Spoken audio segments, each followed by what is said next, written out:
This short film is but a snippet of the project La Mouette de Croisic, a project based on the Loire that went on a bit further, past Saint-Nazaire, over the salt flats of Guérande, to the windswept Atlantic coast, and then on to the port of Le Croisic, by contrast a haven of shelter.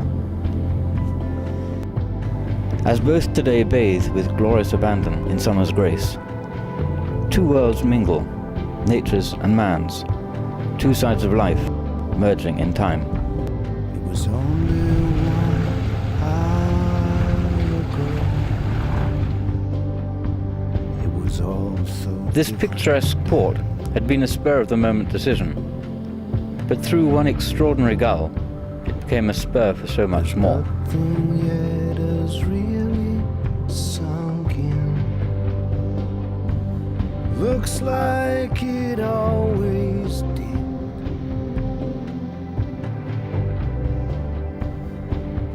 This flesh and bone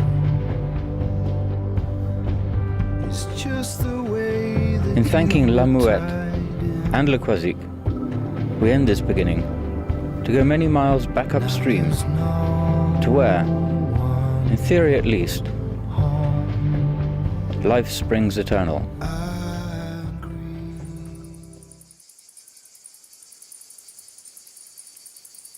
Here, within the sweeping wilds of a pure, fresh Auvergne, Le Mont Gerbier de Jean stands sentinel over a revered source.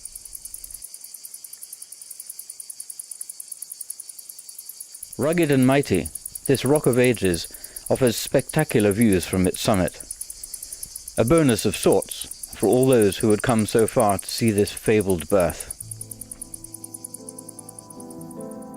Many as they can be, so has the Loire's source been protected, enshrined, but at the same time denatured. Her waters piped in and formally presented to those that would this royal pilgrimage make.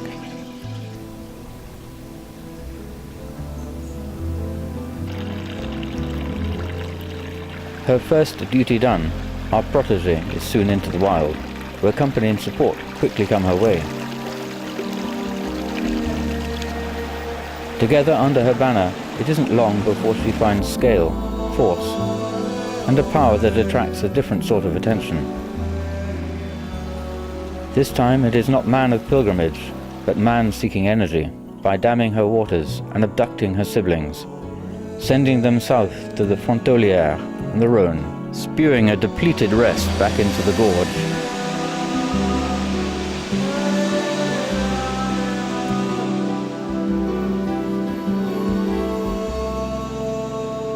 Royal flow or not, it was now man and his society who would define her obligations and duties.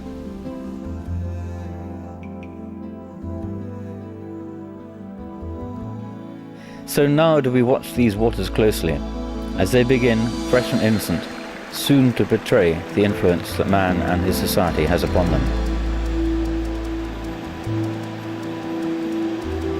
Too soon, pure young waters begin to develop other traits, gathering as scum, loitering in dilemma,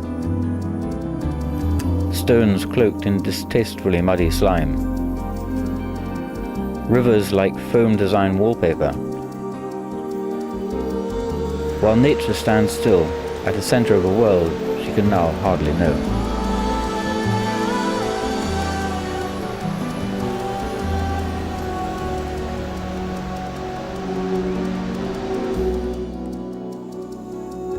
Elsewhere, life flows on, with couples embracing in harmonious flights of fancy that will lift them high into the skies.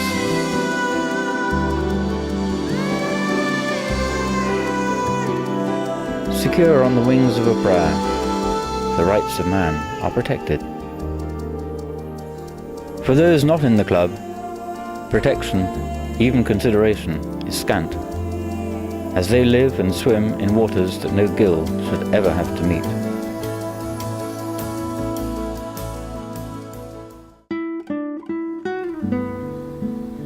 What if wonder were to become a mainstream school subject? Imagine being encouraged to think beyond the science of proof. happily allowing space for that which we will never be able to know. And in nature finding such wealth, that wealth itself might find another measure.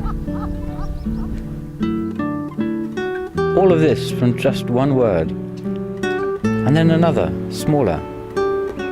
Time. What if we were to embrace time, instead of, as so often, running against it, pushing against it, fighting it, even, as I have heard, seeing it as an enemy?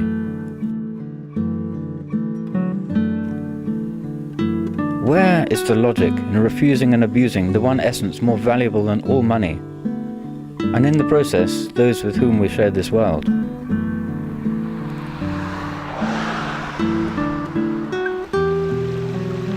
As the Loire goes gently to her sea, and as the ocean comes in to meet her, is there not, in all the salt and wisdom that mixes in the moment, a realization that we are not alone, but all one? Only an L and a space required as a basis to solve so many of our current problems.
Thinking about all our younger years, there was only you and me.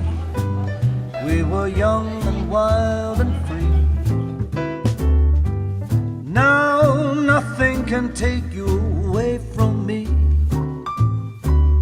We've been down that road before, but it's over now. You keep me coming back for more. Baby, you're all that I want. When you're lying here in my arms, I'm finding it hard to believe we're in heaven. Your love is all that I need, and I find it there in your heart. It isn't too hard to see we're in heaven.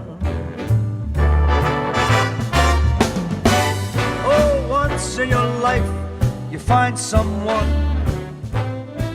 When living in a cocoon that is so comfortable, it is easy to understand why everything seems fine.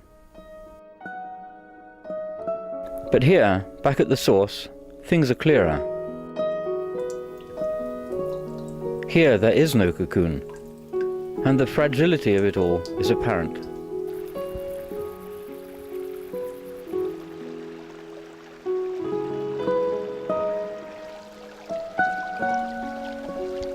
When seeing how fast crystal waters become undrinkable, and for those within them, almost unlivable, we have to ask ourselves about our relationship with this world.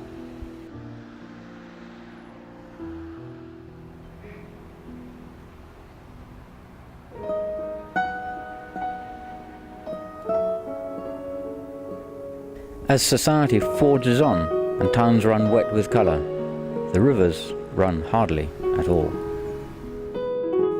We have turned things upside down. Work with nature and she will give all that she can.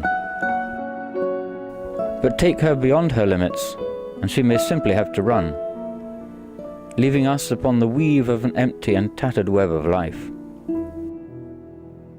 When time and tide can dance in the sand, then nature's wonder too.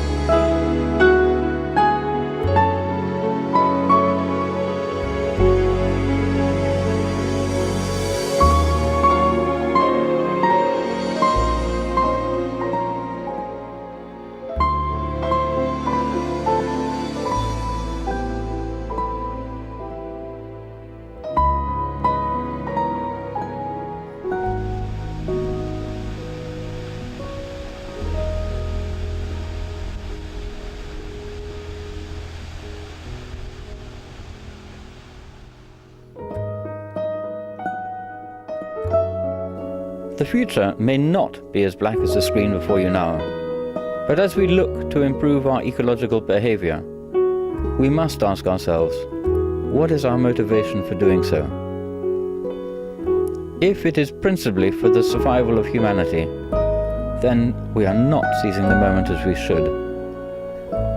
Put concisely, if they are well, then so will we be.